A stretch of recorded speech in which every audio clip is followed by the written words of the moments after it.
The keys to our personal transformation are often held within the things that we are resisting or avoiding completely. As you may or may not know, we are currently in an eclipse season. The first eclipse occurred on the full moon, and there will be 2 more. Now, this is something that happens cyclically. So big whoops, some of you might be saying. And for many, how many years of your life would you have passed by without ever recognizing that it was eclipse season? Fair point. But the thing is, we often find that dramatic transformations can occur. Big changes, unexpected changes can occur through these eclipse seasons. They can be quite tumultuous times, and actually these cosmic energies can create a lot of turbulence and a lot of change. And what many of us don't realize is that we have power as a cognizant, a sentient being, as an immensely spiritually powerful person, to work with these energies, to utilize them to create the change and transformation that we're actually seeking and striving for within our lives. And actually what it is, the magic that we want, the life that we want, is on the other side of some of these changes. So in this video, I'm going to speak to you a little bit about the energies building up to the new moon, but I want to make these more general as well. So this reading is going to be very much focused on the changes through this eclipse season. And if you're not familiar with me, then hi, I'm Anna, Alchemist of the Arts. Welcome to my workshed. For those of you that don't know, I am an artist, I'm a woodcarver, and I'm also deeply spiritual. And this is where I have to film right now, so we're going to go with it. Okay, so let's get into it. Now, I think turbulence would be the way that I would describe a lot of these energies at the moment, and you're probably experiencing a lot of things changing around you, but also these glimmers and insights of things, that what it is that we want to change within ourselves, things that we're ready to transform, things that we're ready to see differently, feel differently, experience differently within our lives. And for many of us, I think we have a desire, dream, goal, ambition to create a certain lifestyle or live a certain life. It could be one area of life in specific. So maybe it's around career, maybe it's around your own personal growth and healing, that you want to have a big transformation, or to see life differently, to experience life differently. And what the universe will often do, the cosmic forces, the weird, whichever perspective you take on that, they will shift us to a place where we have to participate within those changes. And many of us become this passive agent within our own lives, and we don't realize the immense amount of power that we actually have to create those changes. And actually, these cosmic energies will come in, they will provide influence, they might create turbulence, but you're the one driving the ship. So then it's our job as an individual to decide what it is that we need to do in the wake of those changes because of that turbulence. Is it time for a course correction? Is it time for a complete change of direction? Maybe you're feeling very much displaced, and there are things in life right now that you're not quite sure what it is that you want to do, but you know what it is that you have been doing and what you've been working on. Maybe you feel like you've outgrown it. Maybe it feels like there is something new and we're not quite at the dawn of the new. That hasn't become visible to us yet. We don't have a very clear message, a clear guidance. And if you're feeling in that position, the best thing I can say is to remain open.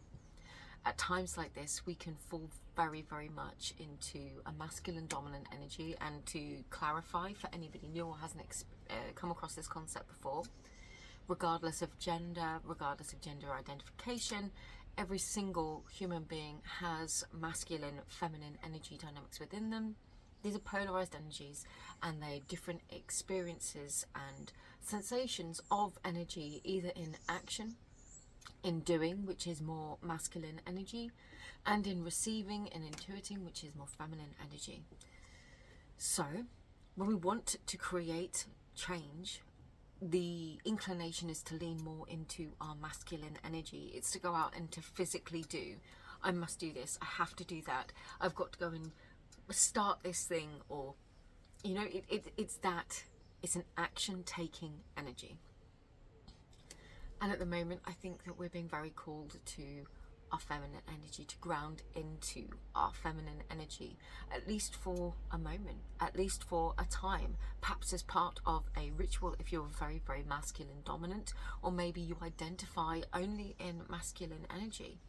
This can be a time as part of a specific practice that you allow yourself to come into your feminine energy and to ask for guidance, or to receive, to allow ourselves to receive guidance, clarity, intuitive messages, to see things. It really depends on how you personally receive energy, or the way in which you interpret the energy that you receive. And again, this is a practice that will develop with you over time. So as you become more aware of your own spiritual gifts, you will learn what receiving energy feels like to you. Maybe it's synchronicities, maybe it's repeating messages. And then as you become more attuned to your own spiritual gifts and the ways in which you receive spiritual messages or guidance, you will get a much clearer indication, and you become more attuned to it. It's the only way I can describe it. It's just like fine-tuning a vehicle or anything, you know. So you receive those messages, but we have to put ourselves in a state to receive those messages first. So for some, that could be meditation. It could just be finding a very quiet place in nature and allowing yourself some time just to breathe and to receive. It could be going and doing something that is very, very relaxing and peaceful and calming for you, that takes you out of your day-to-day activities, that takes you out of the state of physically having to do, but still doing. And this is something that I personally like to do quite a lot. So for me, certain types of painting, even cleaning sometimes, can be very, very mindful activities, because it allows part of me to switch off and go into autopilot. But in my mind, I am thinking through things, I am working through things, I'm very, very open to receiving messages. And of course I have far more intentional ways of doing that as well. I have my own sacred practices, my own channeling practices. But as part of day-to-day life, those can be wonderful ways of just allowing energy or intuitive messages to come through to us.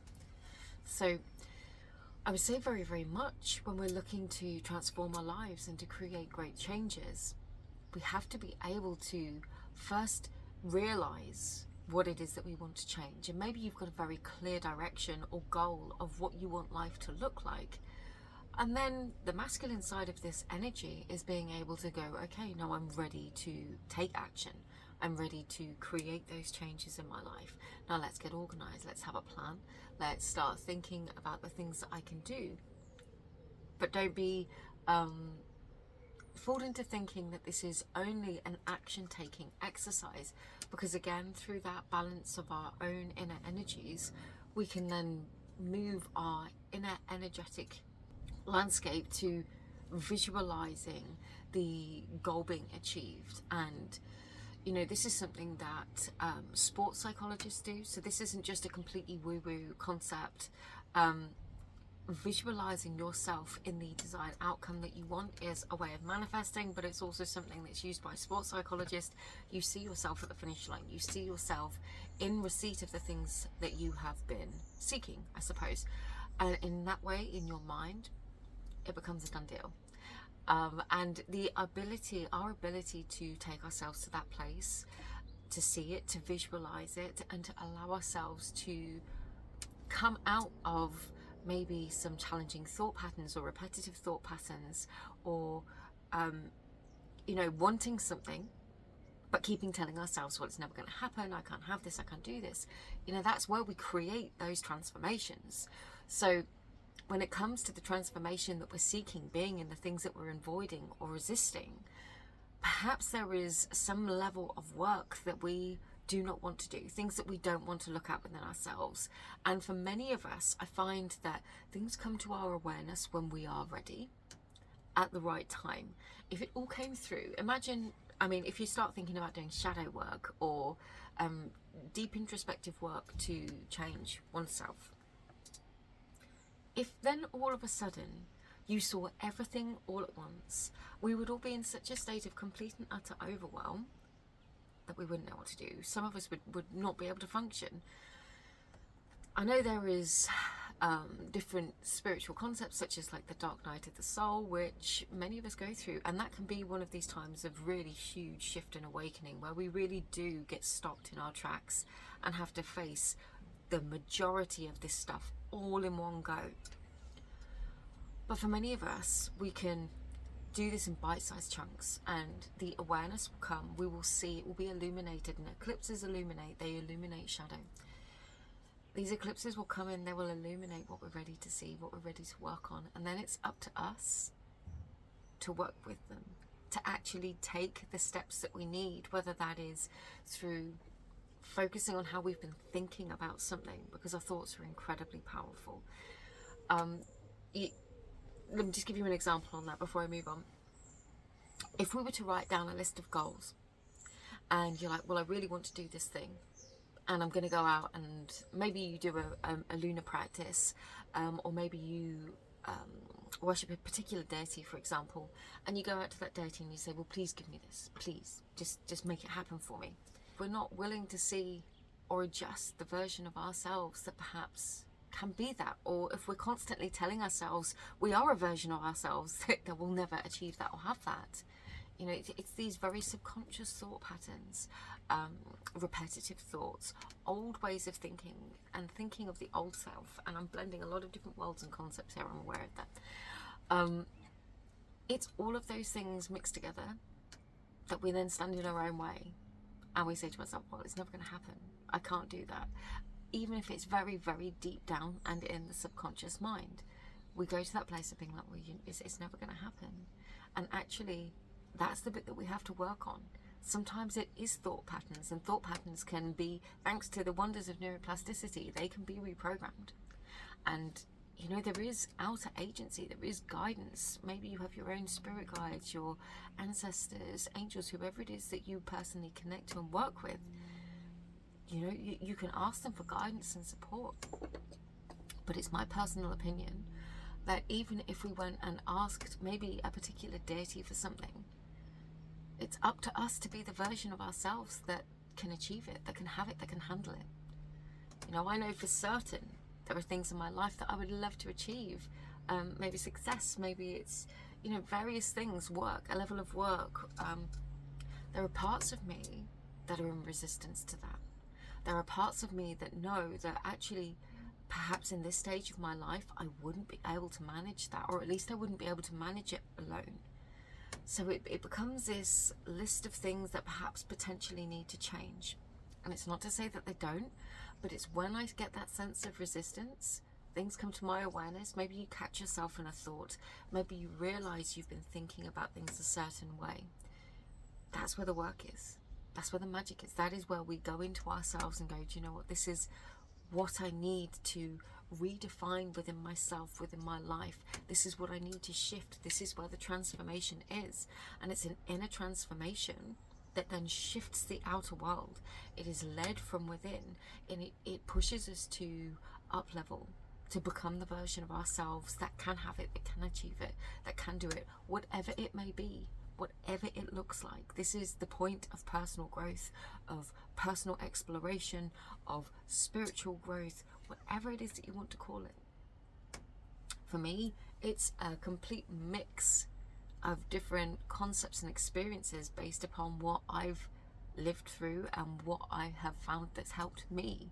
So the best advice that I can give is, rather than just putting something out there and sitting in resistance to it, decide what it is that you want, and then decide if there is anything that you are telling yourself about yourself, anything about your lifestyle. Say, for example, you want to become a marathon runner, but you know, every weekend you're out binge drinking and smoking 1,000 cigarettes. I don't know. That's a really bad example, and I don't mean it with any amount of judgment, but the two are not really conducive to one another. There is an element of universal energies will step in, they'll support us, they'll guide us, they'll bring people into our life that can help us to get us to where we want to be. But we also have to apply our energy to recognize what it is within us that needs to change.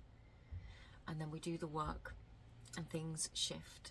And as time goes on, things come to our awareness that we're ready to see, that we're ready to work on, that are ready to be revealed.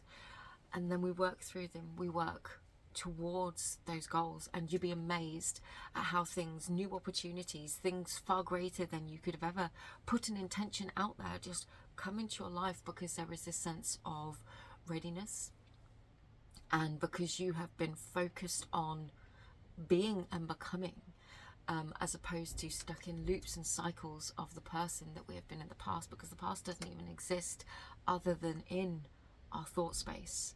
So I hope this makes sense. I don't know, this was the message that wanted to come through today. I will do some runes, I think, at the end, but when it comes to these eclipses and these eclipse energies, you know, you think of it like weather. There's always going to be turbulent weather, but we can work with that, and you know, weather's necessary sometimes. You think of the Hagalaz rune. The Hagalaz rune is a rune of destruction. Ultimately, it is a rune of what can be quite chaotic energy. It's unexpected energy, uncontrollable energy that comes in and can literally, you know, in the rune poems we're looking at, it destroys the crops. It is a rune of what, that's something, an outer agency, a very strong and uncontrollable natural force that comes in and causes a devastating change. But in that change, in turn, all of the hail, because it's one of the symbols is hail, the hail will come in, cause absolute devastation, decimate the crops. But in turn, once the hail has passed, it turns to water, and that water nurtures the crops, it nurtures the soil, and there is new growth, there is new life. So sometimes these changes, we perhaps are not ready to see, or it's just not the way things have been destined, if you want to put it that way. Sometimes changes happen from the outside, and it is our overcoming of them, our working through them, literally our sense of overcoming, that helps us to grow. And we grow into the person we were destined to be. That's my personal opinion. But it is through those processes that we truly experience the most growth and realize our truest potential. And in that process, our own magic and our own power. So it's sometimes not the avoidance of the storm that really helps us, but the endurance of it, the going through it, and what comes from the other side. I hope that makes sense. Right, let's get some runes. You'll have to excuse me as well. I'm recovering from a bit of a cold, so my voice is a little bit off.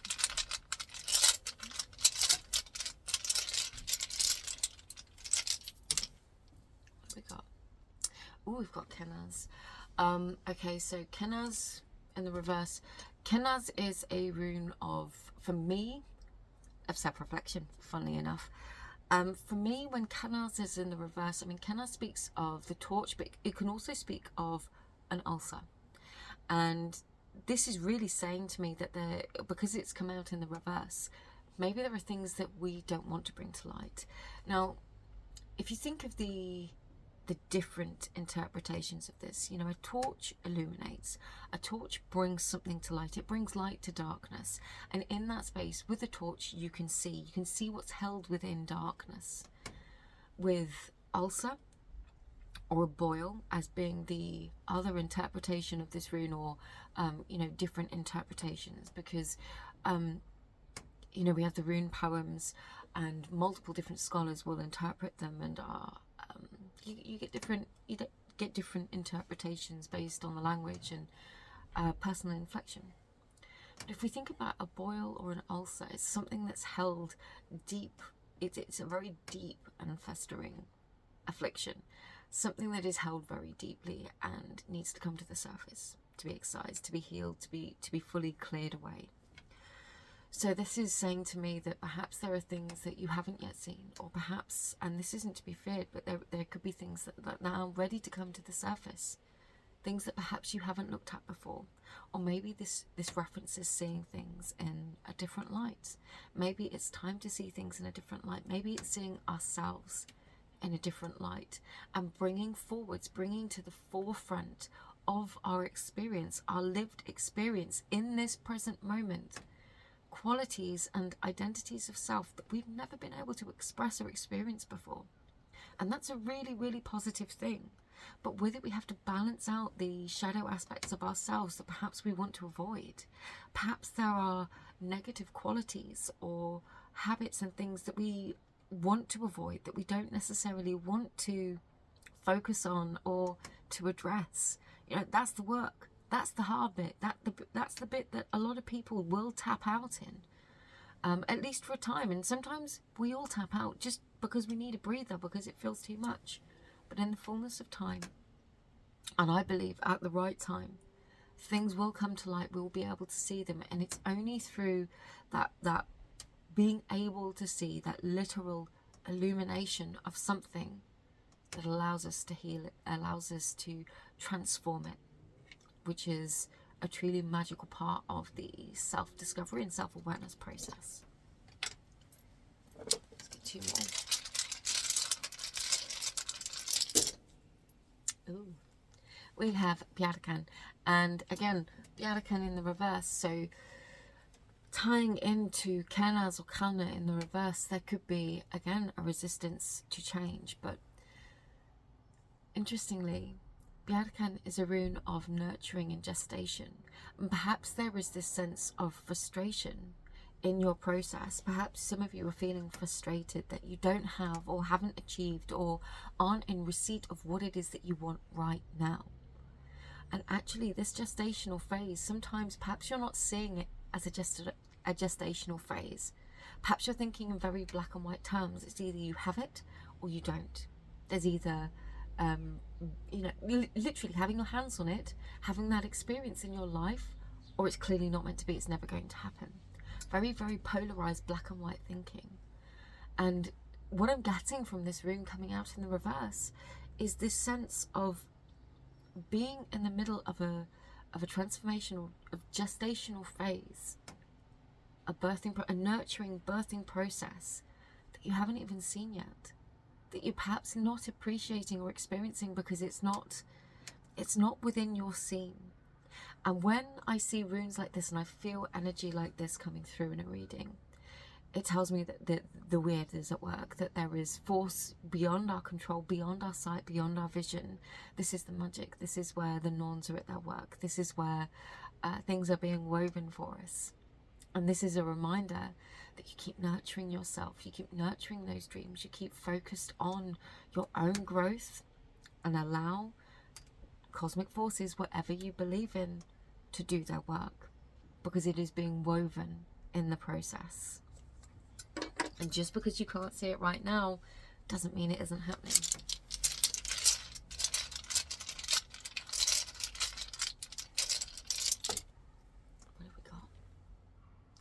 Ooh, Ivars. And I've spoken quite a lot about these polarized forces, these almost opposites. And to me, Ivars is the axis of everything. It can be linked to the spine, but most commonly linked to Yggdrasil, the world tree, which is the tree in the Nordic cosmology upon which all of the realms are held. So you have 9 realms in Nordic cosmology, and each of those is held upon a part of Yggdrasil. So this is the very foundation of all life, of all in existence, of everything that could ever be in every possible realm. It's all held within this, and this is like the fabric of the universe. It's the structure, the literal access. And because it's everything, it is both the dark and the light. It is the ice and the fire. It is all of those polarized forces, the life and the death. And we walk along this axis on a daily basis, making our choices. Which way are we going to go? And this is a reminder that on a daily basis, ask yourself which way you're going. Ask yourself, which side are you switching between? And it's not to be in a constant state of neutrality, because all of us, the part of being human is that we experience both, that we are both. We are both extremes. We are the experience of both energies all at once. But it's recognizing when perhaps we need to pull ourselves in a particular direction. Maybe perhaps we've slipped. Maybe perhaps we've gone onto a path that does not feel aligned for us. Perhaps it's an old path that we've just walked for a while. And, you know, especially, we've just come into a Mercury retrograde. For those that are interested in astrology, as of today, as of the time I'm filming, it's the 1st of April. It's not an April Fool's either. And, you know, that can see old patterns coming to the surface. You know, a lot of people will stand there and say, oh, communication is going to be terrible, don't sign any contracts, you know, exes will come back from the past. And some of those things may well happen. I mean, obviously, if you focus on those things, that may well happen. Your thoughts are very, very powerful things. It's your attention. That's your primary currency with cosmic energy, is where you're putting your attention. And this is literally saying to me in that roundabout way, be focused on the version of yourself that you wish to become, that vision of yourself that you wish to achieve, the things that you want to do. And before perhaps going upon a path that you've already walked, that perhaps it's a conversation or repeated conversations that you've already had that, you know, that don't serve that higher vision of your life, of the things that you want to do and achieve. This is a reminder that sometimes it's best not to have a conversation. Sometimes it's necessary, and sometimes it's only through the process of having that conversation that you realize it's not something that you want to do anymore. That could be a conversation, it could be an action, it could be going out, it could be not going to the gym, whatever it is. It will have personal significance for you. And this is just asking us to look at ourselves, to look at everything around us and look and see where we can make changes. We can only change ourselves. We can only change what within us. It's visualizing and changing the landscape within us, and everything around us will shift. So I'm going to leave it at that. And I will leave this here for you. I hope this assists some of you. I will be back again as soon as I can. I have filmed a pick a card reading. It's just taken me so long to get round to edit things. I've been working on a lot of paintings. But I will. I'm still navigating and finding my way and deciding what it is that I want to do and share. So expect more. Expect new. All in good time. And I will speak to you really, really soon. So take care. Lots of love. Bye-bye.